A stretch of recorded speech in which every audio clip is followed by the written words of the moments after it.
Hai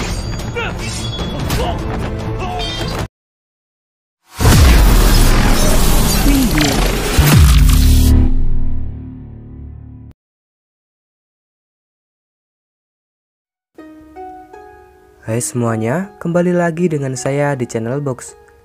Pada kesempatan kali ini, saya akan merangkum sebuah film berjudul Age of the Legend. Film ini akan menceritakan masa di mana negara Cina dalam bahaya karena datangnya penjajah Inggris dan Jepang yang ingin menguasai negara Cina. Dan untuk mempertahankan negara Cina, beberapa master kungfu Cina bersatu melawan para penjajah tersebut. Mampukah mereka menyelamatkan negara Cina? Yuk kita masuk ke alur ceritanya. Film diawali dengan memperlihatkan segerombolan kapal perang Inggris yang mengangkut senapan dan meriam sedang berlayar menuju kota Guangzhou, yaitu sebuah kota di negara Cina. Dan mereka tiba di kota Guangzhou hari itu juga. Rupanya orang Inggris dan Jepang bersekutu dan mereka secara diam-diam membunuh 4 pejabat besar di kota Guangzhou. Selain itu, mereka juga menculik gubernur kota Guangzhou bernama Zhu Xiao bertujuan untuk merebut kunci Kowloon yang bisa membuka perlindungan pertahanan lautan terakhir kota Guangzhou. Kemudian, scene berganti di kediaman seorang pejabat kota Guangzhou bernama Lian, yaitu teman dekat Gubernur Zhu. Di sana, terdapat seorang wanita Jepang bertopeng bernama Lastri yang tiba-tiba muncul menyerang penjaga kediaman pejabat Lian. Dan tak lama kemudian, ninja-ninja Jepang anak buah Lastri juga muncul menyerang para penjaga. Setelah mereka berhasil membantai para penjaga, Lastri menemui pejabat Lian yang sedang bersantai di dalam rumah. Rupanya, kedatangan Lastri di sana untuk menanyakan kunci Kowloon yang selama ini ia cari kepada pejabat Lian. Namun, pejabat Lian tak mau memberitahu dan ia malah memilih bunuh diri dengan cara meminum racun yang terkandung di dalam tehnya. Tiba-tiba, merpati pos milik pejabat Lian keluar terbang dari sangkar dan Lastri yang melihat menyuruh anak buahnya untuk mengikuti kemana merpati-merpati milik pejabat Lian pergi.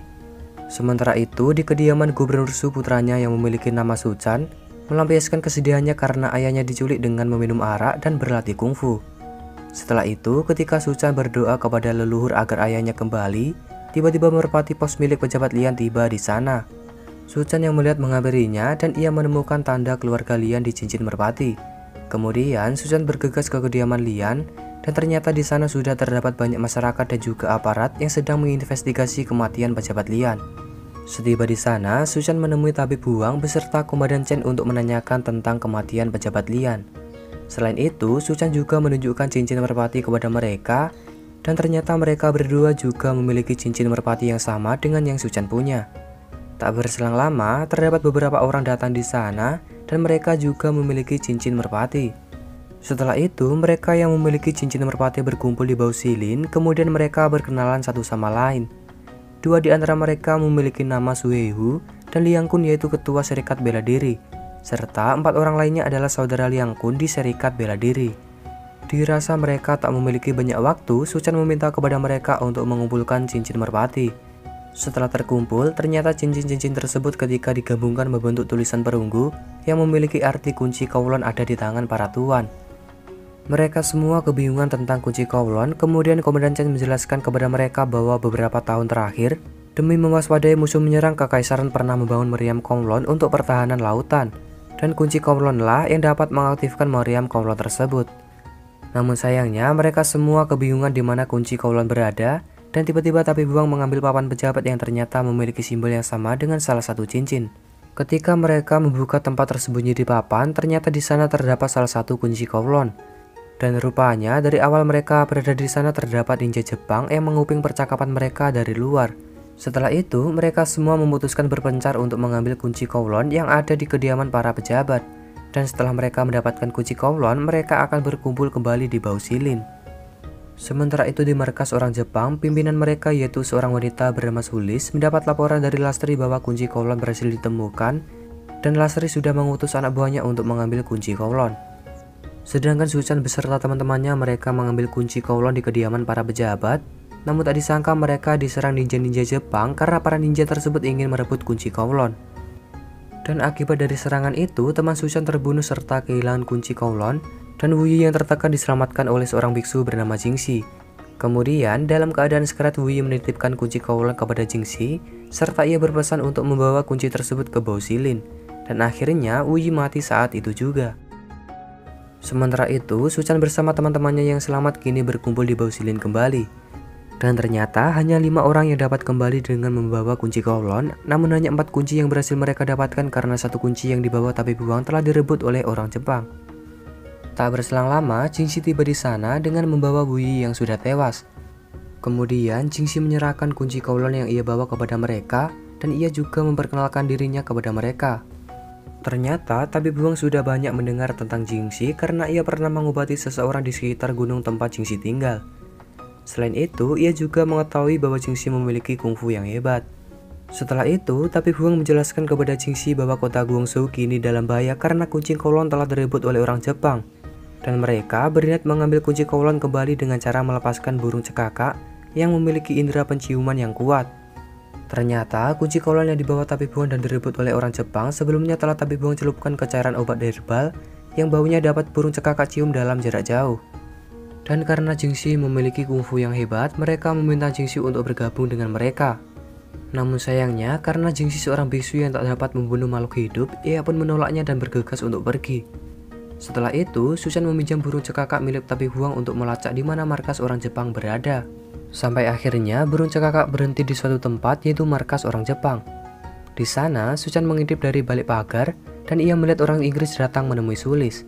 Ternyata mereka berdua sebelumnya telah membuat kesepakatan bahwa orang Inggris menyuruh orang Jepang untuk mendapatkan kunci Kowloon dan menukarnya dengan amunisi senjata seperti senapan.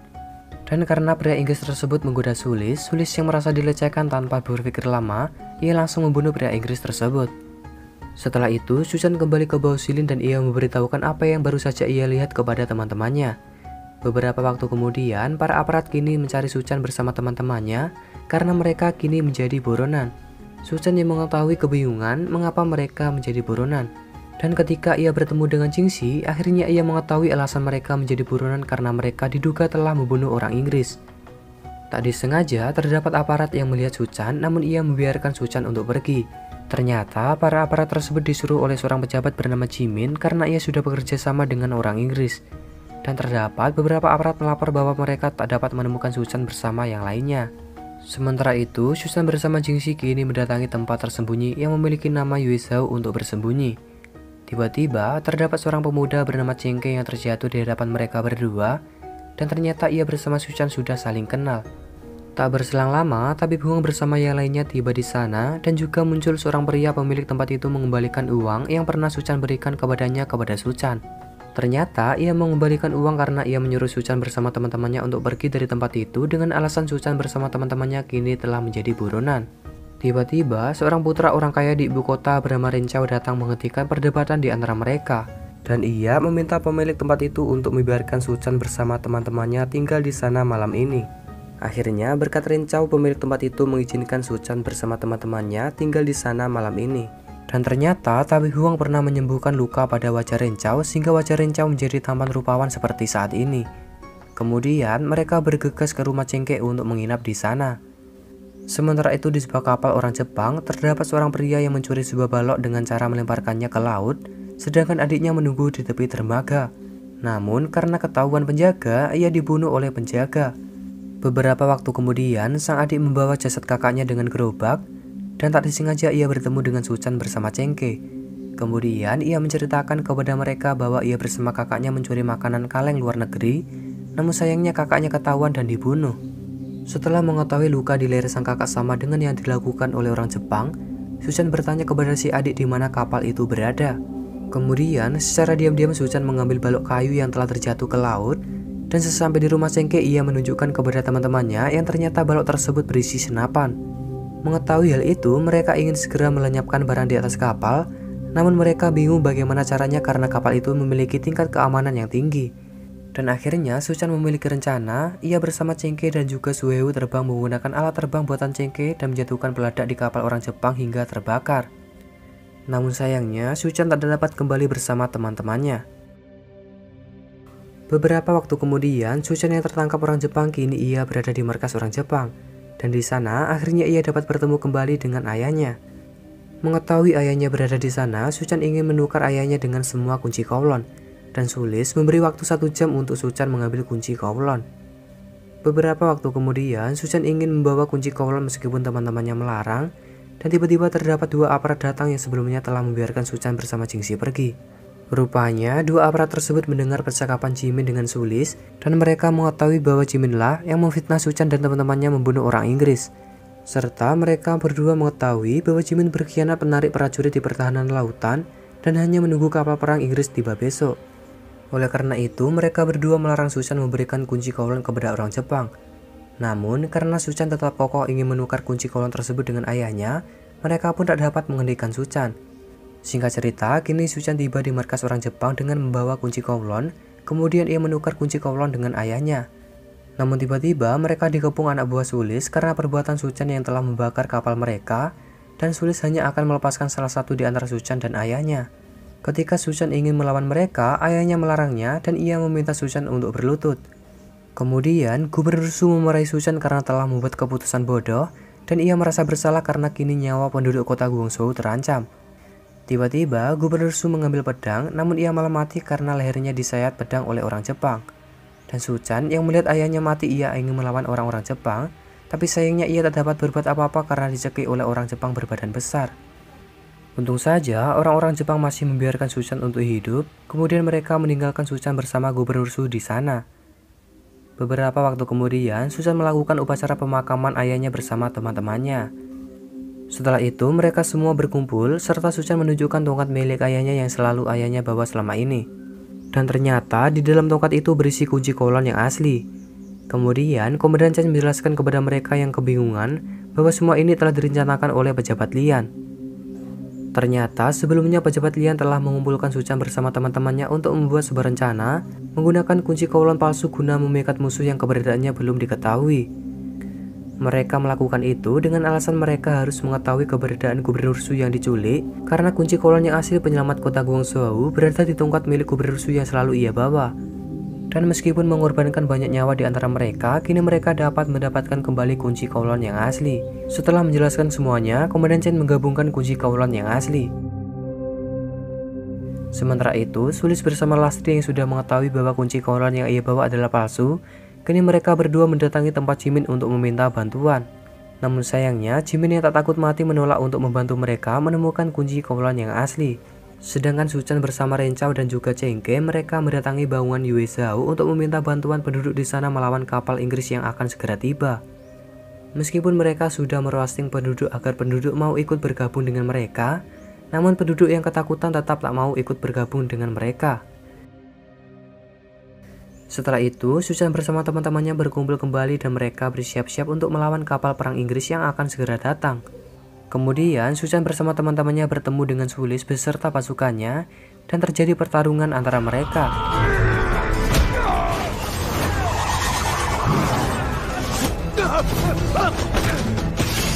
Sementara itu, para prajurit yang berjaga di tepi laut, kini mereka sudah dapat melihat kapal perang Inggris yang menuju kota Guangzhou dan mereka bersiap-siap untuk menyerang.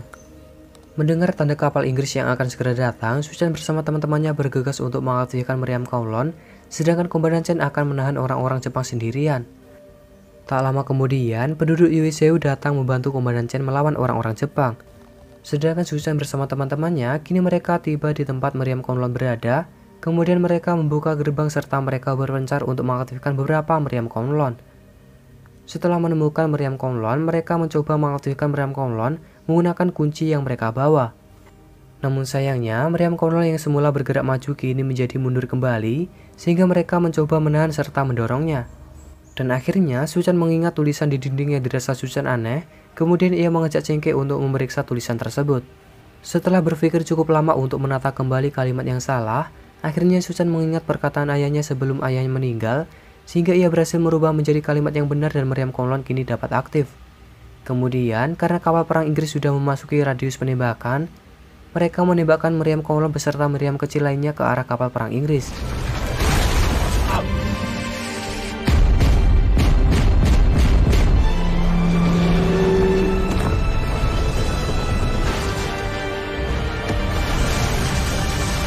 Dan akhirnya, akibat tembakan meriam, banyak kapal perang Inggris yang hancur dan tenggelam, sehingga komandan perang Inggris mengerahkan anak buahnya yang tersisa untuk mundur.